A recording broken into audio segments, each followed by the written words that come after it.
وہ election commission نے جاری کیا ہے، اور جو فارم 47 ہے وہ الیکشن کمیشن نے اس ویب سائٹ پہ جاری نہیں کیا ہے۔ اب یہ جو الزامات لگائے NA 18 میں دھاندلی کے حوالے سے، اسے الیکشن کمیشن نے گمراہ کن قرار دیا، بے بنیاد قرار دیا۔ نہ صرف ان الزامات کو مسترد کیا الیکشن کمیشن نے، بلکہ الزامات کو رد کرنے کے ساتھ ساتھ ECP کی جانب سے شفیع جان کے خلاف کارروائی کا آغاز بھی کیا گیا ہے۔ اب الیکشن کمیشن کا جو اعلامیہ سامنے آیا ہے، اس میں شفیع جان صاحب کو جو 7 دن کا نوٹس دیا گیا ہے، نوٹس کہہ لیں، 7 دن کا الٹیمیٹم کہہ لیں، کہ آپ نے جو الیکشن کمیشن پہ الزامات لگائے ہیں کہ NA 18 میں دھاندلی ہوئی ہے، فارم 47 اسلام آباد سے جاری ہوا، آپ کا یہ الزام ہے، فارم 47 الیکشن کمیشن نے ویب سائٹ پہ جاری نہیں کیے، اپلوڈ نہیں کیے، یہ بھی آپ کا الزام ہے۔ تو الیکشن کمیشن نے 7 دن کی مہلت شفیع جان صاحب کو اس لیے دی ہے کہ آپ اپنے الزامات کی سپورٹ میں جو شواہد ہیں وہ شواہد فراہم کریں، اور اگر آپ یہ شواہد فراہم نہیں کرتے تو پھر آپ کے خلاف قانون کے مطابق کارروائی کی جائے گی۔ اب قانون کیا ہے، الیکشن کمیشن کا مینڈیٹ کیا ہے، تو ناظرین آپ کو بتاتے چلیں کہ ایک مرتبہ الیکشن کمیشن نے، اس وقت سکندر سلطان راجہ صاحب چیف الیکشن کمشنر نہیں تھے، عمران خان صاحب سے متعلق کیس الیکشن کمیشن کی عدالت میں چلا گیا۔ عمران خان صاحب اپنی بات پہ ڈٹ گئے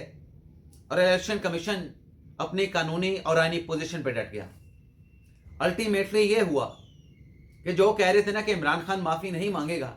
عمران خان کو 1 مرتبہ نہیں 2 مرتبہ الیکشن کمیشن سے معافی مانگنا پڑ گئی۔ الیکشن کمیشن نے عمران خان صاحب کے لیگل ٹیم کی چیخیں نکلوا دی۔ اب شفیع جان صاحب ہیں، شفیع جان صاحب سے اگر انہوں نے سپورٹ میں ڈاکومنٹس مانگے ہیں تو یا تو وہ ڈاکومنٹس دیں گے، یا پھر شفیع جان صاحب ہو سکتا ہے کہ اپنے الزامات کے حوالے سے نرم رویہ جا کے اختیار کریں الیکشن کمیشن میں، غیر مشروط معافی مانگ لیں، معذرت کر لیں۔ ادروائز جو الزامات لگائے گئے ہیں بڑے سیریس نوعیت کے ہیں، الیکشن کمیشن پہ بڑے سخت الزامات لگائے گئے ہیں، تو پھر اس کے شواہد سے متعلق پھر الیکشن کمیشن کو سیٹسفائیڈ کرنا ہوگا۔ بصورت دیگر الیکشن کمیشن کیا کر سکتا ہے، یہ میں نے آپ کو ایک چھوٹی سی مثال آپ کے سامنے رکھی ہے، اور تحریک انصاف سے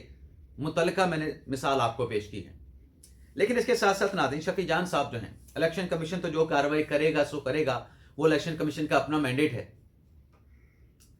جو دورہ لاہور کے دوران ناظرین شفیع جان صاحب نے جو موٹر وے انٹرچینج پہ جو الفاظ استعمال کیے محسن نقوی کے لیے، وزیر داخلہ ہیں،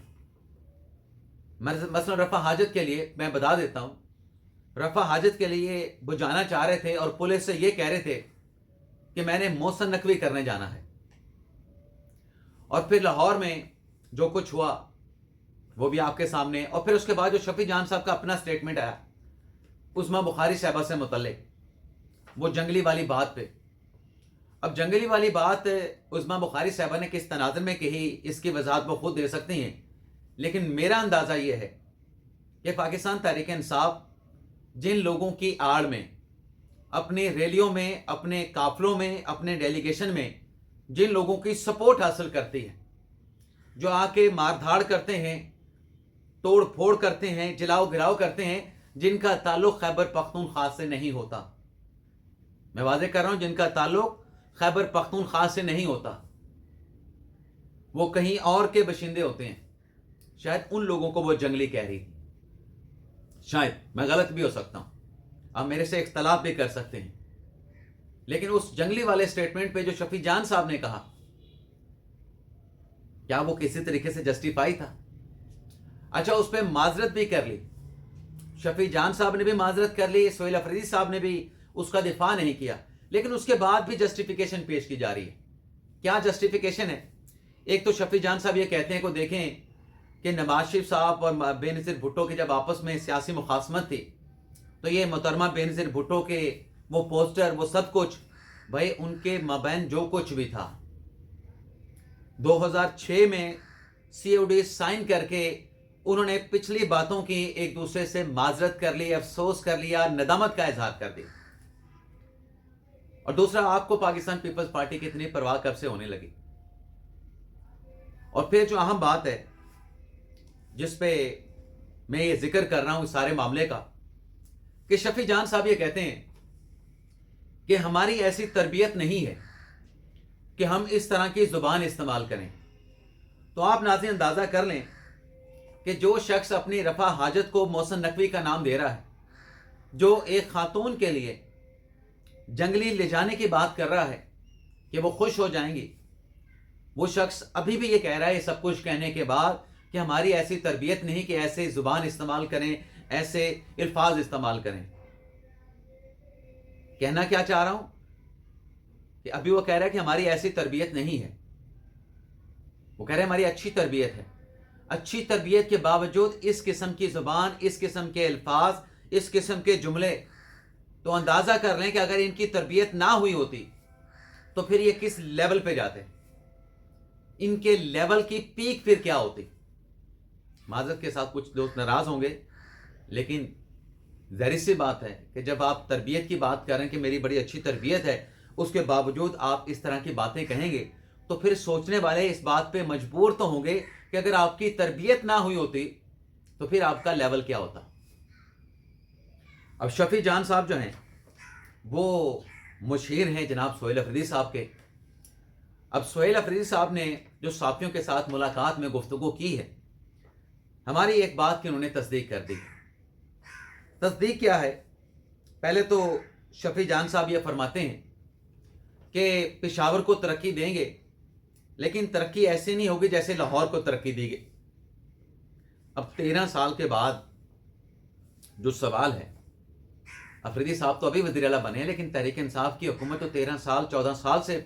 خیبر پختونخوا میں ہے نا، اس کو تو جھٹلایا نہیں جا سکتا. تو 13 سال 14 سال کے بعد تحریک انصاف کا وزیر اعلیٰ یہ کہہ رہا ہے کہ پشاور کو ترقی دیں گے، پشاور کو ترقی کی طرف لے کے جائیں گے. تو پھر کیا یہ سوال پوچھا جا سکتا ہے، اگر جان کی امان ہو، عزت کی امان ہو، کہ 14 سال تک آپ نے پشاور میں پھر کیا کیا اگر ان 14 سالوں میں آپ پشاور کی ترقی نہیں دیکھ پائے. لاہور پہ آپ کا اعتراض ہے کہ وہاں پہ جلسے جلوس پر پابندی ہے، لیکن اس کی ترقی کا تو چلیں آپ اعتراف کر رہے ہیں، اس کی ترقی کا تو ایٹ لیسٹ آپ اعتراف کر رہے ہیں. اور دوسرا، سہیل افریدی صاحب کہتے ہیں کہ میں صوبے کا وزیر اعلیٰ ہوں،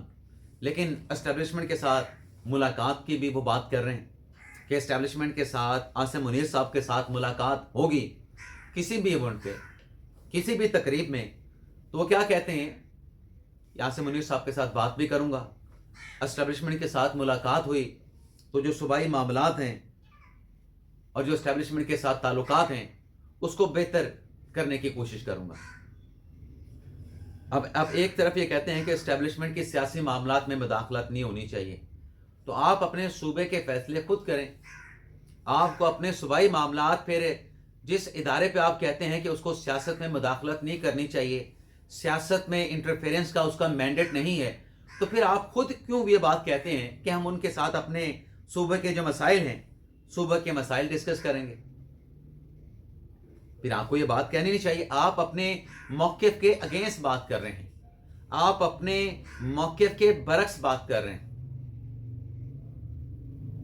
اب افریدی صاحب غلطی کا اعتراف بھی کرتے ہیں کہ جو لاہور میں ہوا غلط ہوا، اس کا دفاع نہیں کیا جا سکتا، لیکن وہ یہ کہ کہتے ہیں کہ وہ ایکشن کا ری ایکشن تھا، وہ ایکشن کا ری ایکشن تھا. تو یہ تھا ناظرین ہمارا ولاگ. آپ سے اجازت چاہتے ہیں. اللہ تعالی ہم سب کا حامی ناصر اور اپنی دعاؤں میں یاد رکھیے گا. اللہ حافظ.